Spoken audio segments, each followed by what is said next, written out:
जय हिंद साथियों, स्वागत है आप सभी का हमारे चैनल पर। आज का ये जो वीडियो होने वाला है वो सर्ड एंड इंडाइसेस के ऊपर होने वाला है, यानी घातांक और करणी के ऊपर होने वाला है। घातांक करणी का ये दूसरा पार्ट है, दूसरा वीडियो है। और इस वीडियो में हम लोग, चूँकि पिछले वीडियो में यानी पार्ट 1 में हमने घातांक के जो नियम थे, बेसिक फॉर्मूले थे, वो हर एक चीज़ घातांक के बारे में सब कुछ हमने पहले वीडियो में समझ लिया था। और साथ में 2-4 प्रश्न भी किए थे जो कि बहुत ही महत्वपूर्ण हैं। तो अगर वो वीडियो यानी पार्ट 1 नहीं देखे हैं तो उसको जाकर देख सकते हैं, ठीक है। आपको चैनल पर मिल जाएगा और उसका लिंक भी आपको डिस्क्रिप्शन में दे दिया जाएगा, ठीक है। चलिए, तो आज पार्ट 2 लेकर आए हैं इस वीडियो का हम लोग यहाँ पर सर्ड एंड इंडाइसेस का, घातांक और करणी का। इस वीडियो में हम लोग करणी के बारे में समझेंगे, घातांक के बारे में समझ चुके हैं। तो देखिए, शुरू करते हैं हम लोग यहाँ पर करणी को समझते हैं। करणी आया कहाँ से और होता क्या है ये करणी, ठीक है। करणी है ना, क्योंकि घातांक के बारे में तो समझ चुके हैं पहले ही वीडियो में, और इस वीडियो में करणी के बारे में समझेंगे। हर एक इसके जो फॉर्मूले हैं, इसको जो नियम हैं, हर एक चीज़ के बारे में डिस्कस करने वाले हैं, ठीक ना। तो वीडियो को पूरा देखते रहिएगा, और अगर वीडियो पसंद आएगा तो वीडियो को एक लाइक ज़रूर कीजिएगा और चैनल को सब्सक्राइब कर लीजिएगा अगर आप चैनल पर नए हैं तो, ठीक है। देखिए, करणी के बारे में हम यहाँ पर समझते हैं। इसके बाद हम लोग प्रश्न भी करेंगे, घबराइएगा नहीं, इम्पॉर्टेंट क्वेश्चंस भी करेंगे, है ना। तो देखिए, जैसे मान लीजिए हम कह रहे हैं आपसे कि 2 की पावर 5 है ना, 2 की पावर 5 का वैल्यू कितना होता है आप जानते होंगे। 2 की पावर 5 का वैल्यू है, इसका मतलब है कि 2 का 5 बार गुणा। तो 2 का 5 बार गुणा करिए, 2 का 5 बार गुणा करिए यहाँ पर, तो ये आ जाएगा कितना, 32 है ना। 2 दूना 4, दूना 8, दूना 32, सॉरी 2 दूना 4, दूना 8, दूना 16, दूना 32, यानी 32 आ गया। तो 2 की पावर 5 का मान कितना होगा यहाँ पर, ये हो जाएगा 32, ठीक है। 32 हो जाएगा यहाँ पर।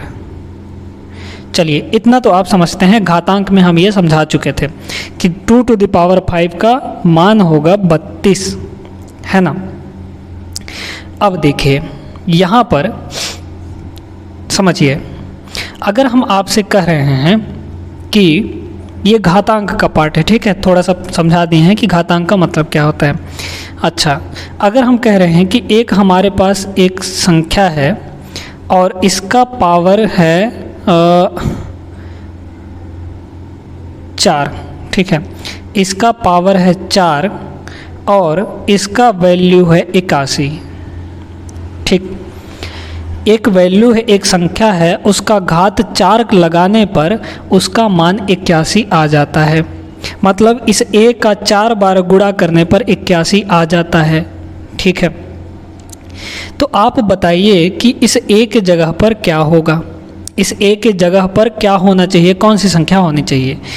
तो यदि हम ऐसा समझें कि देखिए, इस 81 को क्या हम इस तरीके से लिख सकते हैं, क्या हम इस तरीके से लिख सकते हैं, या फिर आप एक काम करिए, देखिए इसको आप ऐसे लिख दीजिए और यहाँ पर दोनों साइड घात में 1/4 का गुणा कर दीजिए, ठीक है। क्योंकि इस 4 को हटाना है, हमको a का मान चाहिए, a का मान चाहिए, इसलिए हम क्या करेंगे, घात में दोनों साइड 1/4 का गुणा कर देंगे। तो ये हो जाएगा a का पावर 4 और इसका भी 1/4 पावर कर देंगे, है ना। 1/4 पावर कर दिए, मतलब गुणा ही कर दिए एक तरह से। तो इसका 81 का भी 1/4 पावर होगा कि नहीं होगा, बिल्कुल हो जाएगा, है ना, 1/4 पावर हो जाएगा। अब यहाँ पर ये दोनों तो आपस में गुणा हो जाएंगे क्योंकि होल पावर 1/4 है, तो ये हो जाएगा a का पावर 4 गुणे 1/4। अब बराबर में ये हो जाएगा 81 पावर 1/4, है ना। तो यहाँ पर ये तो कट गया, a का पावर 1 आ गया, यानी a ही आ गया, और a बराबर हमारा यहाँ पर 81 का पावर 1/4 है। अब यहाँ पर देख सकते हैं कि जो पावर है वो फ्रैक्शन में आ गया, यानी भिन्नात्मक आ गया, भिन्न के रूप में आ गया, बटे के रूप में आ गया। इसी पावर को, यानी जो भिन्नात्मक पावर है, फ्रैक्शन पावर है, इसी पावर को दर्शाने के लिए करणी का उपयोग किया जाता है और करणी का चिन्ह होता है ये है करणी का चिन्ह। अब इस फ्रैक्शन पावर को, ये जो पावर है, इसको दिखाएंगे कैसे? तो इसको दर्शाते हैं, हम लगाते हैं करणी और ये जो 81 है इसको यहीं पर रहने देंगे और ये जो 1/4 है यानी बटे में 4 है वो आ जाएगा यहाँ पर। ठीक है, वो कहाँ आ जाएगा? यहाँ पर आ जाएगा। तो ये होता है करणी के रूप में इस फ्रैक्शन को 1/4 को दर्शाना। ठीक है, तो जैसे मान लीजिए हमारे पास x की पावर 1/n है, तो इसको हम कैसे दर्शाएंगे? करणी के रूप में। अंदर तो हो गया x, है ना, और ये जो 1/n है उसका जो बटे वाला n है वो यहाँ पर आ जाएगा। तो ये हुआ करणी के रूप में। बात समझ में आया ना? ये किस रूप में हुआ? करणी के रूप में हो गया। तो अब जब भी हम आपके पास करणी लगाएंगे, जैसे मान लीजिए हम कह रहे हैं कि यहाँ पर 3 और यहाँ पर है 5, इसका मतलब ये हुआ कि 5 तो 5 ही रहेगा और ये जो 3 है वो पावर में 1 के बटे में आ जाएगा। ये जो 3 है वो 1 के पावर में 1 के बटे में आ जाएगा, यानी ये हो जाएगा 5 का पावर 1/3।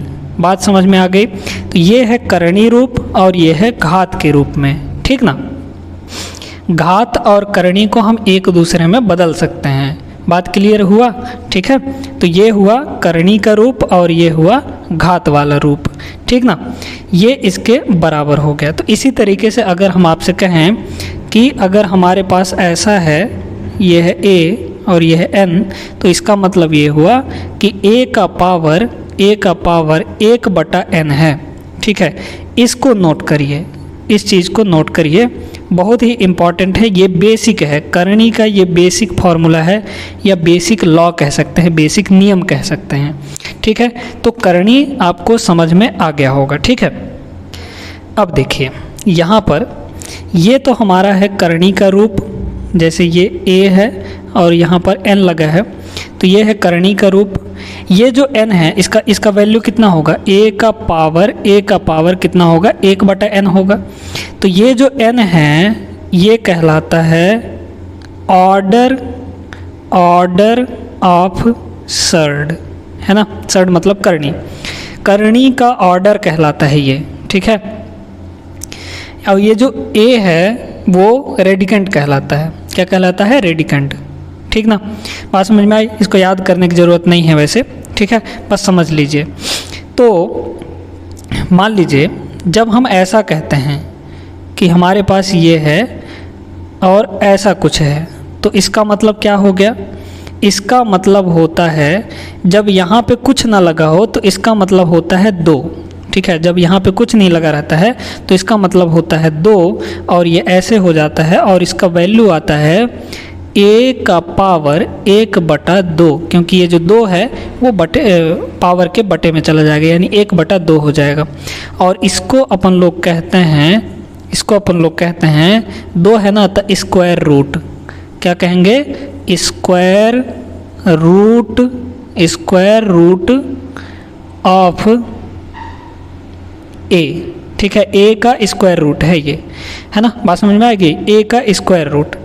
अगर हमारे पास ऐसा कुछ दिया है a और यहाँ पे 3 लगा है, तो इसका क्या मतलब हुआ कि a का पावर 1/3 है, a का पावर 1/3 है और इसको हम लोग कहते हैं 3 है इसलिए क्यूब कहेंगे, क्यूब रूट ऑफ a, यानी a का क्यूब रूट। इसी तरीके से अगर यहाँ पर ऐसा कुछ है, n दिया है, तो इसका मतलब हो गया कि a का पावर 1/n और इसका मतलब है nth रूट ऑफ a, ये होता है इसका मतलब। ठीक है, तो ये 3-4 चीज़ें आपको अच्छे से क्लियर हो गई होंगी। जब यहाँ पे कुछ नहीं लगता है तो उसका मतलब होता है स्क्वायर रूट, यानी पावर में 1/2 जाएगा। ठीक है, फिर उसके बाद 2 के बाद तो फिर ये सब लगा ही रहता है, तो इसका मतलब समझ गए होंगे आप लोग, है ना? अब हम इसके कुछ बेसिक नियमों के बारे में बात करते हैं, करणी के बेसिक नियमों के बारे में। तो देखिए यहाँ पर पहला नियम, अगर मान लीजिए ब्रैकेट के अंदर a और b का गुणा हुआ है, मतलब दो संख्याओं का गुणा हुआ है और इसका nth करणी हम ले रहे हैं, nth ऑर्डर ले रहे हैं, nth रूट, तो क्या होगा, इसका मतलब ये हुआ कि a और b का पावर, जैसा हमने पहले नियम में देखा था कि अंदर जो भी रहता है उसका पावर 1/n हो जाएगा, तो ab का पावर 1/n हो गया। अब आप घातांक के नियम से जानते हैं कि जब भी a इंटू बी का पावर कुछ भी रहता है वो दोनों का पावर होता है, यानी a का भी पावर 1/n और गुणे में b का भी पावर 1/n होगा, है ना। अब इसी चीज़ को आप इस चीज़ को कैसे लिख सकते हैं, इस चीज़ को क्या इस तरीके से लिखा जा सकता है करणी के रूप में, और इनटू इस चीज़ को आप कैसे लिख सकते हैं, इसको आप लिख सकते हैं ऐसे, है ना, इस तरीके से लिखा जा सकता है। तो ये हो गया, बात क्लियर हुई। तो इसका मतलब हो गया ये इतना, है ना, मतलब इसका भी 1/n और इसका भी 1/n, ठीक है, ये चीज़। दूसरा नियम देखिए यहाँ पर, हर एक चीज़, हर एक पॉइंट नोट करते चलिएगा आप लोग, है ना। दूसरा नियम, जैसे मान लीजिए कि हमारे पास दो संख्याएं हैं बटे में, ठीक है, और इसका nth ऑर्डर ले रहे हैं हम लोग, ठीक ना। तो इसका मतलब क्या है, इसका मतलब है कि a/b और पूरे का पावर 1/n होगा कि नहीं, बिल्कुल होगा। और यही चीज़ हम घातांक में पढ़े थे कि ab पूरे का पावर कुछ भी है तो वो ऊपर वाले का भी पावर होता है और नीचे वाले का भी पावर होता है, यानी a का पावर भी 1/n और b का पावर भी 1/n होता है। अब a के पावर 1/n को क्या आप ऐसे लिख सकते हैं a, और इसको b के पावर 1/n को आप ऐसे लिख सकते हैं b, ठीक है, इस तरीके से। तो हर एक पॉइंट, हर एक चीज़ याद रखिएगा, तभी आपको सवाल जो है वो करने में आसानी होगी, ठीक ना। चलिए तीसरे नियम के बारे में बात करते हैं। यहाँ पर तीसरा नियम है हमारा कि यदि आपको ऐसा कुछ दिया है, यहाँ पर है ऐसा a और यहाँ पे n और इसका पूरे का पावर है m, है ना। तो अब इसका मतलब क्या हुआ, इसको समझिए थोड़ा सा, देखिएगा। पहले तो हम अंदर वाले को लिखेंगे, तो अंदर वाला हमारा क्या हो जाएगा, इसको अगर घात के रूप में करेंगे तो a का पावर 1/n होगा। इसका मतलब क्या है भाई, n√a, इसका मतलब क्या है, a का पावर 1/n, यही तो है, यही तो हमने लिख दिया, और पूरे का पावर कितना है 1/m है। अब देखिए पूरे का पावर m है तो ये m इसके साथ गुणा होगा ना भाई, ब्रैकेट लगा रहता है तो पावर आपस में गुणा हो जाते हैं, तो ये हो जाएगा a और m का गुणा 1 के साथ होगा तो m/n, ठीक है। तो जब भी डायरेक्ट ऐसे दिखे आपको तो आपको क्या करना है, यहाँ पर आपको करना है इस n को इसके बटे में बैठा दीजिए। जैसे मान लीजिए एक उदाहरण के तौर पर हम ऐसा लिख रहे हैं, ठीक है, जैसे मान लीजिए 2 और यहाँ पर 3 है और पावर में 6 है, ठीक ना।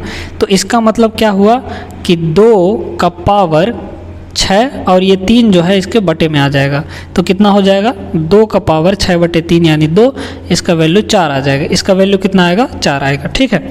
इस तरीके से आप कर सकते हैं, ये भी नियम हो गया। चलिए इसी चीज़ को आप ऐसे भी लिख सकते हैं, इसी चीज़ को आप ऐसे भी लिख सकते हैं कि a का पावर m, मतलब इस m को आप अंदर भी भेज सकते हैं और इसका nth रूट ले सकते हैं, ठीक है, ये चीज़ भी हो सकता है यहाँ पर। तो 3 नियम हो गए। अब अगले चलते हैं, चौथा नियम देखते हैं हम लोग यहाँ पर। तो चलिए देखिए चौथा नियम ये है कि जैसे मान लीजिए आपके पास ऐसा कुछ दिया है n और इसका पावर n दिया है, तो इसका मतलब क्या हुआ, इसका मतलब ये हुआ कि सीधा सीधा a हो जाएगा, क्योंकि n और n कट जाएगा। कैसे कट जाएगा, देखिए अभी बताए हैं कि जो n है यहाँ पर जो ऑर्डर है वो उठ के कहाँ चला जाएगा, इसके बटे में चला जाएगा, यानी होल पावर के बटे में चला जाएगा। तो ये हो गया a और n बटे ये कहाँ जाएगा, इसके बटे में चल जाएगा। तो कितना हुआ, n कैंसिल हो गया, 1 आ गया यानी a ही आ गया, a का पावर 1 यानी a ही होगा, है ना। तो अगर जब भी ऐसा दिखे, जैसे मान लीजिए हम कह रहे हैं कि यहाँ पर है 25 और ये है 3 और पावर में आपका 3 है, ठीक है। तो यहाँ भी 3 है, यहाँ भी 3 है, तो आप डायरेक्ट लिखिए इसका वैल्यू 25 होगा, ठीक है, डायरेक्ट लिख दीजिए। तो चलिए अगला हम यहाँ पर रूल देखते हैं जो कि इम्पॉर्टेंट है, बहुत इम्पॉर्टेंट है। 5वां नंबर देखिए, ऐसे है हमारे पास, इस तरीके से है कुछ, mth रूट ऑफ a इस तरीके से दिया है। ये n और m जो है वो मल्टीप्लाई नहीं है, ध्यान रखिएगा। ये इसके साथ रूट a के साथ m जो है मल्टीप्लाई नहीं है, वो ऑर्डर है, वो रूट के मतलब यहाँ पर है, ठीक है। अब इसको हम कैसे करेंगे? तो जब भी आपको ऐसा दिखे तो आप अंदर से सॉल्व करना शुरू करिए, अंदर से, बाहर से नहीं, बाहर से आपका गड़बड़ हो जाएगा। तो देखिए अंदर से हम सॉल्व करना शुरू करेंगे तो बाहर वाला तो यूँ रहिएगा, मतलब ज्यों को त्यों रहेगा, ये वाला है ना बाहर का रूट। अब इसको आप क्या लिख सकते हैं? इसको आप a की पावर 1/m लिख सकते हैं, बिल्कुल सही बात है, लिख सकते हैं, क्योंकि रूट में m है तो यहाँ पर पावर 1/m हो जाएगा।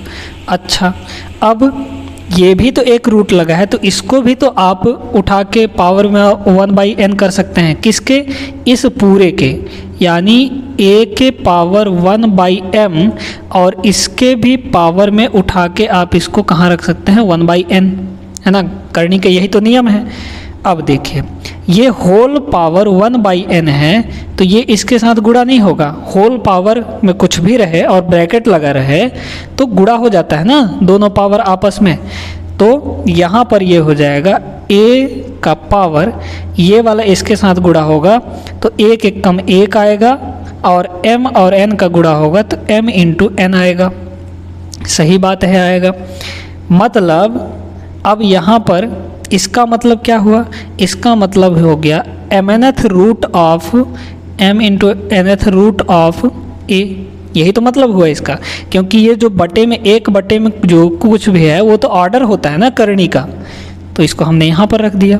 तो देखिए सीधा सीधा आपको फंडा अपनाना है कि जब भी ऐसे दिया रहे, चाहे जैठो करनी लगा रहे, है ना, चाहे जैठो करनी लगा रहे, सभी को गुणा कर दीजिए और उसके 1 पावर में बैठा दीजिए। जैसे देखिए फॉर एग्ज़ाम्पल अगर हमारे पास ऐसा कुछ दिया है 3 रूट 3, अच्छा यहाँ पर 3 रूट ऐसे करके दिया है, ठीक ना, 2, इसका मतलब क्या हुआ? इसका मतलब ये हुआ कि आप ये जो 3 ठो दिए गए हैं ना करनी के, इधर इधर से ऐसे ऐसे ऐसे, इनको तीनों गुणा कर दीजिए, इसके एक पावर में 1 करके बैठा दीजिए, तो 3 × 5 = 15। देखिए इसका मान क्या हो जाएगा? 2 का पावर 1 इन तीनों को गुणा कर दीजिए, तो 3 × 5 × 3, 3 × 5 × 3 इतना हो जाएगा। यानी ये होगा 2 की पावर 1/1/3 × 5 = 15, 3 45 होगा, इसका इतना मान होगा। हम ये कहने की कोशिश कर रहे हैं आप सभी को, ठीक है। इसी चीज़ को आप ऐसे लिख सकते हैं, 45 को आप पहले ला सकते हैं, यानी 45वां रूट किसका? 2 का, ख़त्म, ठीक है। तो इस तरीके से आपको करना है, यही हमारा इम्पोर्टेंट रूल था। चलिए अब यहाँ पर एक ठो नियम और समझते हैं, फिर उसके बाद हम लोग सवालों पर चलेंगे, और सवाल मस्त मस्त करने वाले हैं। अगर आपके पास ऐसा कुछ दिख जाता है, ये दिखने में बड़ा खतरनाक लग रहा होगा लेकिन बहुत सरल है, बहुत सरल है। देखिए x रूट a का पावर m है, फिर उसका भी रूट करनी लगा है और उसका बाईथ ऑर्डर है, उसका पावर n है, फिर उसका भी करनी लगा है और जेडथ ऑर्डर है और पावर में p लग गया है। तो आपको कुछ नहीं करना, इसका मान हो जाएगा लास्ट में। देखिए अंतिम में क्या है? a है ना, a, इसका पावर हो जाएगा, इधर वालों को ऊपर लिख दीजिए और ये जो है इनको नीचे लिख दीजिए बटे में, ठीक है। तो m n p मल्टीप्लाई हो जाएगा, और ये xth ऑर्डर, yth ऑर्डर और zth ऑर्डर नीचे आ जाएगा। भाई इसका मान क्या हुआ? 1/x, इसका मान हुआ 1/y, इसका मान हुआ 1/z। तो तीनों जब गुणा होंगे तो कितना होगा? x y z हो जाएगा। और ये तीनों पावर हैं तो पावर में ये ऊपर मल्टीप्लाई हो जाएंगे, ठीक है, क्योंकि होल पावर में लगे हैं ना। ब्रैकेट के बाहर पावर लगा है तो मल्टीप्लाई हो जाता है, ठीक है। तो इधर ये तीनों मल्टीप्लाई होगा, इधर ये तीनों मल्टीप्लाई होके ऐसा कुछ बन जाएगा। तो आपको घबराना नहीं है, देख के इसको, बहुत आसान सा है ये, ठीक है। a का पावर mn/p बटा x/z इतना हो जाएगा, ठीक है। तो उम्मीद है कि जितने भी नियम हम आपको समझाए हैं करनी के बारे में वो आपको अच्छे से समझ में आ गया होगा। अब हम लोग चलते हैं यहाँ पर सवालों पर, ठीक ना। सवालों पर बस मस्त मस्त सवाल करेंगे, आपके परीक्षा के पॉइंट ऑफ व्यू से सवाल करने वाले हैं। ऐसे प्रश्न करेंगे जो कि परीक्षा में आए हुए सवाल हैं, पूछे गए सवाल हैं। एसएससी हो गया, रेलवे हो गया, बैंकिंग हो गया, इन सब में पूछे गए सवाल हैं, ठीक ना। तो चलिए शुरू करते हैं। पहला नंबर सवाल यहाँ पर देखते हैं हम लोग। तो चलिए देखिए, ये पहला सवाल है। पहला सवाल बहुत मज़ेदार सवाल है, बहुत अटपटा से दिख रहा होगा लेकिन है बहुत मज़ेदार, ठीक है। चलिए तो इसको सॉल्व करना शुरू करते हैं। आप चाहें तो कोशिश कर सकते हैं, ट्राई करिए वीडियो पॉज करके लगाने की, है ना। और इसका आंसर आप कमेंट बॉक्स में आंसर कीजिएगा, ठीक है। देखिए क्या दिया है यहाँ पर, x power x into root X. अब यहाँ पर इसको ऐसा मत समझिए कि x यहाँ पर है, अंदर है इसके, ऐसा कुछ नहीं है। x रूट x के साथ मल्टीप्लाई में है, यानी x गुणे आप इसको इस तरीके से लिख सकते हैं, ठीक है। x इंटू रूट एक्स है, अंदर में नहीं है, उसका पावर नहीं है, ठीक है। ये है। तो देखिए, तो आप जानते होंगे कि रूट x का मतलब क्या होता है कि x का पावर 1/2 है ना, x का पावर 1/2 होता है, क्योंकि यहाँ पे जब कुछ नहीं होता तो इसका मतलब होता है 2, और 2 कहाँ जाएगा, 1 में जाएगा पावर में, है ना। तो रूट x का मतलब हुआ x का पावर 1/2। बस यही आपको थोड़ा सा समझना था, ठीक है। तो ये हो गया x, और इसका पावर देखिए, इसके पावर में क्या है, x है, और इनटू में इसको आप बदल दीजिए तो ये हो जाएगा x की पावर 1/2, है ना भाई। रूट x को x की पावर 1/2 लिखते हैं कि नहीं लिखते हैं, ठीक है। और यहाँ पर ये x की पावर 1 है, बस काम हो गया हमारा। इसको देखिए, ये कितना हो जाएगा, x की पावर 1 ये वाला, और इनटू ये कितना है, x की पावर 1/2 है कि नहीं, बिल्कुल सही बात है। और इसके पावर में x लगा हुआ है, ठीक है। अब देखिए, बेस हमारा समान है, x है, तो इसके जो पावर हैं वो गुणा में जुड़ जाते हैं। समझ में आया ना। हम पिछले वीडियो में घातांक में पढ़ाए थे कि अगर a का पावर m है और इनटू में b का पावर n है, b का पावर n है, a का पावर n है, a का पावर n है, तो बेस समान होने पर पावर जुड़ जाता है, यानी a का पावर m प्लस n हो जाएगा। समझ में आया, m प्लस n हो जाएगा। तो यही नियम आपको यहाँ पर लगाना है। तो चूंकि बेस यहाँ पर x यहाँ भी है, x यहाँ भी है, तो पावर आपस में जुड़ जाएंगे। तो 1 + 1/2 कितना हो जाएगा, 3/2 हो जाएगा, यानी x पावर और x का पावर कितना होगा, 3/2 हो जाएगा, 3/2 हो जाएगा। क्यों, 1 और 1/2 को 1 और 1/2 को जोड़िए तो 2 1 कम 2, 1 3 और बटे में 2, 3/2 आ जाएगा, ठीक है। यही आपको समझाना चाह रहे हैं। चलिए, इधर का काम तो हो गया, अब इधर का देखिए। तो यहाँ पर भी ऐसे ही होगा, ये हो जाएगा x का पावर 3/2, क्योंकि पावर आपस में जुड़ जाएंगे, गुणा में है, और इसका भी पावर x है। अब इस चीज़ को देखिए कि होल पावर x है तो पावर दोनों गुणा हो जाएंगे, क्योंकि ब्रैकेट लगा हुआ है। तो इस इधर हुआ x का पावर 3/2 इंटू x, क्योंकि ये x इसके साथ गुणा हो जाएगा, और इधर हुआ x का पावर x पावर 3/2, इस तरीके से।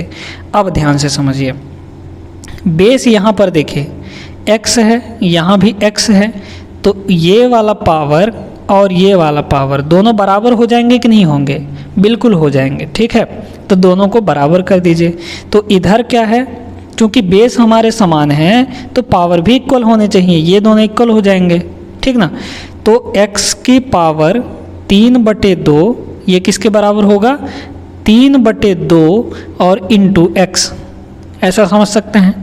अब एक काम करिए, देखिए आपको कुछ नहीं करना है, इस 3/2 को आप तोड़ दीजिए। तब तोड़ेंगे कैसे, तब तोड़ेंगे ऐसे, इसको आप लिख दीजिए x की पावर 1 और इंटू x की पावर 1/2। जैसे ये लिखा हुआ था ना, x की पावर 3/2, इसी से तो लेकर आए थे हम लोग, है ना।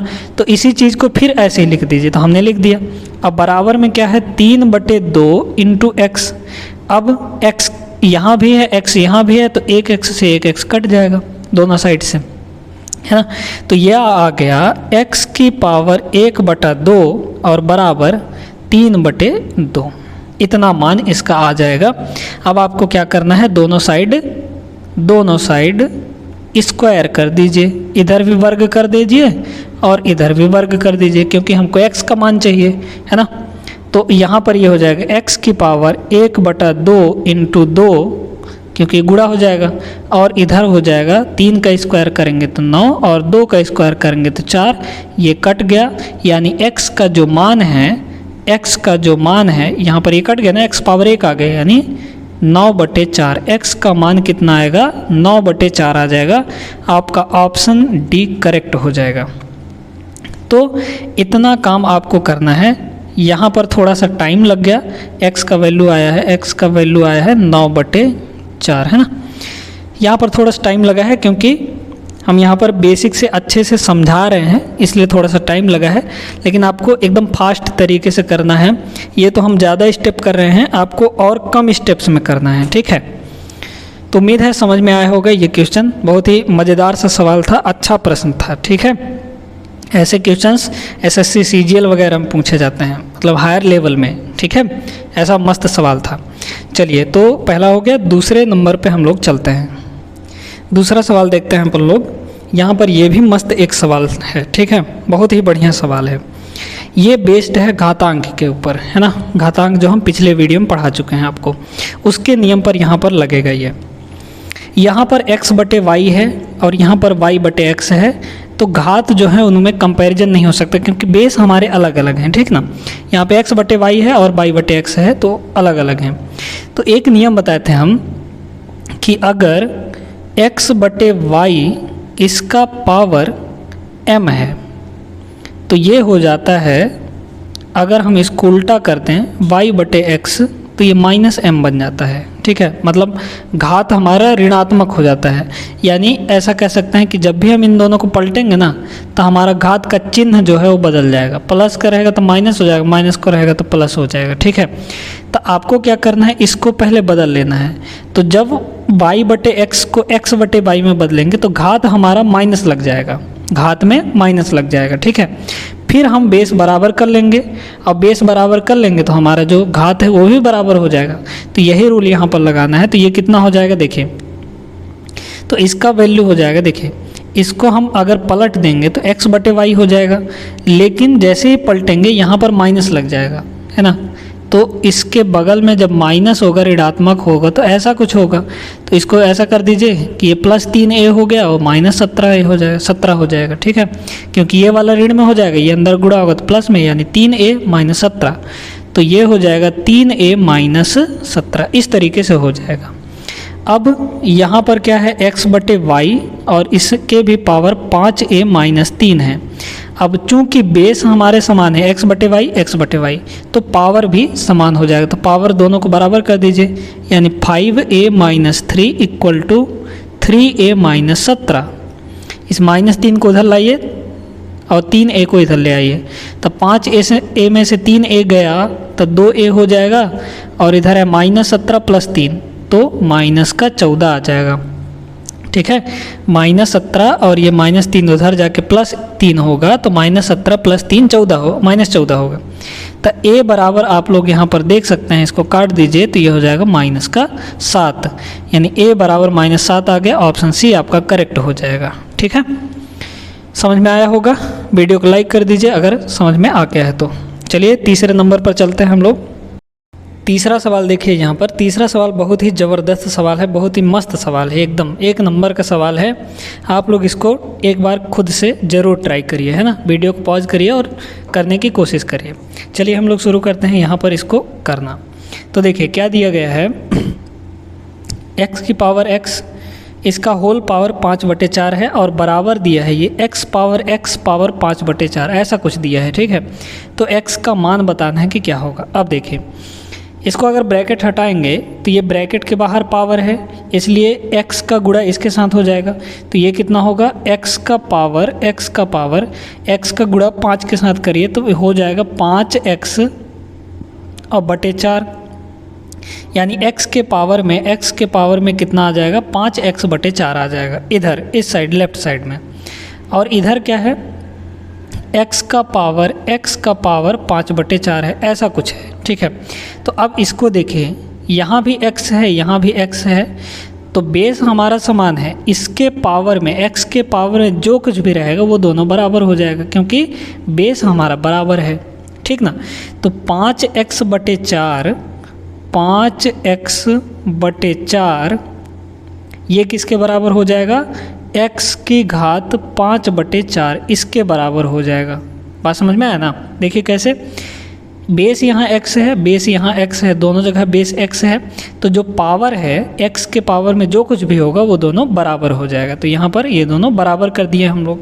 अब देखिए यहाँ पर क्या है, x की पावर 5/4 है, x की पावर 5/4 है, तो क्या आप इसको ऐसे लिख सकते हैं, x की पावर 1 और इंटू x की पावर 1/4 लिख सकते हैं कि नहीं। बिल्कुल सही बात है, लिख सकते हैं। क्यों, क्योंकि जब गुणा होता है तो पावर जुड़ जाता है। तो 1 + 1/4, 1 + 1/4 कितना हो जाएगा, 4 × 4, 1 5/4, यानी 5/4 ही होना होगा। तो इस चीज़ को हम ऐसे लिख सकते हैं कि नहीं, बिल्कुल सही बात है, लिख सकते हैं, ठीक है। अब देखिए, तो 5x/4 का जो मान है यहाँ पे है x, और इंटू x की पावर 1/4, x इधर दोनों साइड से कट गया, क्योंकि दोनों साइड मल्टीप्लाई में है, ठीक ना। 5/4 आ गया, और इधर x की पावर 1/4 आ गया, यानी x की पावर, हम ऐसा कह सकते हैं, x की पावर 1/4 बराबर कितना हो गया, 5/4 हो गया। अब आप क्या करिए, पावर दोनों साइड 4 कर दीजिए, तो इधर भी पावर 4 हो जाएगा। क्यों कर रहे हैं ऐसा, क्योंकि यहाँ पे ये जो कट है, मतलब 4 और 4 कट जाए तो x की पावर 1 आ जाए, मतलब x का जो मान है वो निकल जाए। तो ये कितना हो जाएगा, x की पावर 1/4 × 4, तो 4 4 कैंसिल हो गया, x की पावर 1 आ गया, है ना। या फिर ऐसे भी कह सकते हैं 4 × 1 = 4, 4/4 1 आ गया, तो x आ गया। अब इसको करिए, तो 5 की पावर 4, 5 की घात 4, अब बटे में हो जाएगा 4 की घात 4, क्योंकि दोनों का घात हो जाता है। तो x बराबर यहाँ पर कितना आ गया, 5 × 5 = 25, 25 × 5 = 125, और 125 × 5 = 625, तो ऊपर में आएगा 625, है ना। 5 का 4 बार गुणा करिए तो 625, और 4 का 4 बार गुणा करते हैं तो 256 आ जाता है, यानी x का जो वैल्यू होगा वो 625/256 आएगा। किस ऑप्शन से मैच कर रहा है, तो ऑप्शन बी इसका करेक्ट आंसर हो जाएगा। उम्मीद है ये क्वेश्चन आपको अच्छे से क्लियर हो गया होगा, समझ में आ गया होगा। तो अभी तक जितने भी प्रश्न हम करवाए हैं उनमें एक आइडिया आपको लग गया होगा कि कैसे घातांक और करनी के सवालों को किया जाता है, ठीक ना। अगर एल्जेब्रिक फॉर्म में दिया है कोई भी घातांक और करनी का सवाल, तो आप उसको आसानी से कर लेंगे, इतना हम आपसे उम्मीद कर रहे हैं, ठीक है। तो आज की इस वीडियो में बस इतना ही। इस वीडियो में हमने घातांक तो नहीं, घातांक पिछले वीडियो में किया था, करनी के बारे में हर एक चीज़, उसका नियम, उसका फार्मूला, हर एक चीज़ समझे, और साथ में सवाल भी मस्त अच्छे किए हैं, ठीक है। तो मिलेंगे नेक्स्ट वीडियो में, तब तक ऐसे ही पढ़ाई करते रहिए, और उम्मीद है कि आपका सिलेक्शन ज़रूर होगा अगर मन लगाकर पढ़ेंगे तो। चलिए फिर मिलेंगे नेक्स्ट वीडियो में, तब तक आप लोग अपना ख्याल रखिए, और चैनल को सब्सक्राइब कर लीजिए, वीडियो को लाइक कर दीजिए। जय हिंद।